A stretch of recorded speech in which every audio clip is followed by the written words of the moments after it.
Go on. Let me climb up and take a look at what we're walking into. Alex, shut up. Let Shadow talk. Go on. As I was saying, this current scenario we are in after having going through the Citadel yet again, it brought a thought to my mind, and I didn't know when I should really say it. But given the scenario we are in right now, and what state City 17, or rather what's left of it is in now, I have to ask something, and I wonder if anybody here in the call or in the chat could answer. Let me hear it. Exactly what would have happened if Gordon Freeman never even caused the Black Mesa incident? You know, the thing where he pushed a thingy into a thingy. World peace. Fuck off. I mean, by technicality, it's true. The events of Half-Life 1 were directly caused by the G-Man by making Eli use the gem inside of the Black Mesa machine. So if it hadn't have ever been used, none of this would have ever happened. That's what I was. I'm still learning the Half-Life 2, so I think, yeah, I would have to agree with Turk.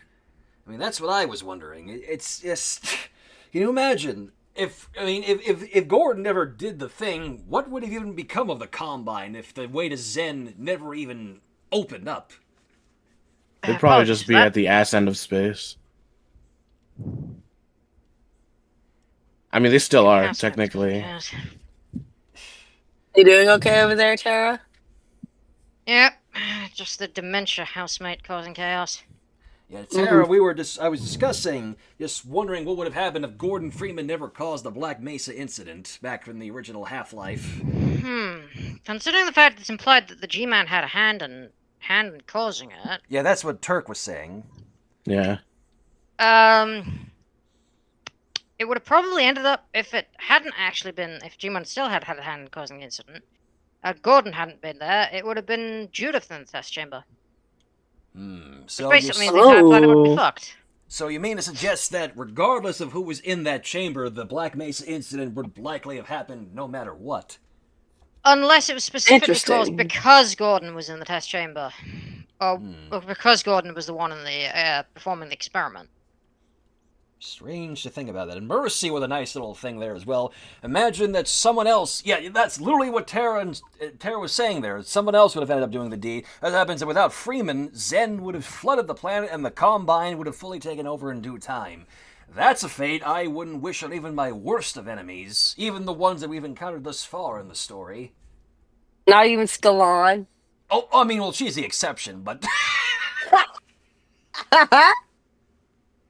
Scariest part is that the Combine don't even think about us. The invasion that's on Earth currently at the moment is just kind of like the equivalent of America being posted at like a shithole country, like only like a few military soldiers, while the rest of the American military are like everywhere else. That's how insignificant we are in the face of the Combine. Yeah, basically the whole Alaska posting trope. They are a race that does not think. They do not feel. The only thing they know, conflict. We're just like low-hanging fruit at the current moment. They don't feel threatened by us, despite all of the murder that we're causing to.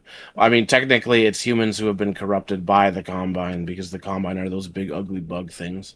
Yeah. Here we go. Sorry, the reassigned to Antarctica trope. Yeah.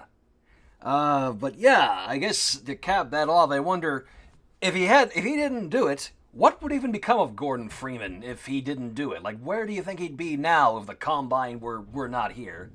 You think he'd still be at Black Mesa, or do you think he'd happily fuck off to some other place? He'd probably still be a theoretical physicist. Yeah. If the Black Mesa incident hadn't happened, he would still be a theoretical physicist, if not a Black Mesa, probably somewhere else less prestigious.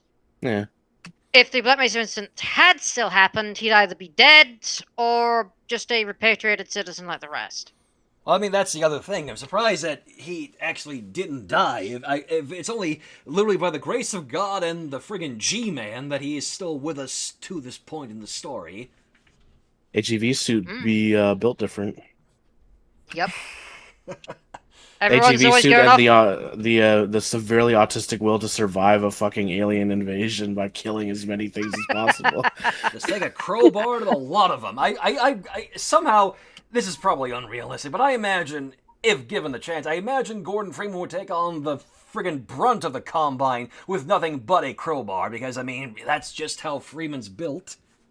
If he's got There to is do it, he's official got to do art it. of him taking out one of the enemy creatures, the crab synth, with just a crowbar. It's Yeah. from the official art book, or well, the concept art book, Half-Life 2 Raising the Bar, where they talked about the crab synths and mortar synths, which they are cut enemies, but we do see them in the very penultimate area of Half-Life 2. And they were originally intended to be included, so they included them at the very last section of the game before we end up in, like, Breen's office. But, like, the thing is, like, people have tried to make fan recreations of them. Like, people have tried to mod them into Gmod as actual, as actual scripted entities and NPCs. And there was one of the versions that, like, Gordon's basically just smashing his crowbar into the thing. Like I said, There was once. Yeah, he probably back did when- it all actually, on in his own fact- with a crowbar, so... Yeah, honestly, back when Half-Life had this major rivalry with Halo, because they were the big two in terms of FPS games. That weren't, because The Metal OGs, Monotonous as it and were. at the time. Essentially, yeah. Rob is asking if he could join us. Oh, sure. If he wants to. Yes. I'll Yeah, let and him in know terms of, that, like, yeah, this room. Halo versus Half-Life, one of the popular edits is basically Gordon just holding up his crowbar. Gordon's covered in blood, and he's like, instead of holding onto the crab synth's kind of like claw or whatever, he's holding onto Chief's arm. There's also another version that's basically an edit of the one where Gordon's grabbed by a barnacle in episode 1, where he's been stabbed by Chief from behind. Yeah, there was a lot of that fucking Photoshop MS Paint type shit back then. Oh yeah. I still remember the one where it's just him with the crowbar, and then Master Chief's head is like come off, and there's just a bunch of fucking very poorly edited MS Paint blood coming out. But yeah, I just wanted to really get that out there. Just, Welcome to the real void. Well, thank you, Twy, for the raiding party. How was your stream?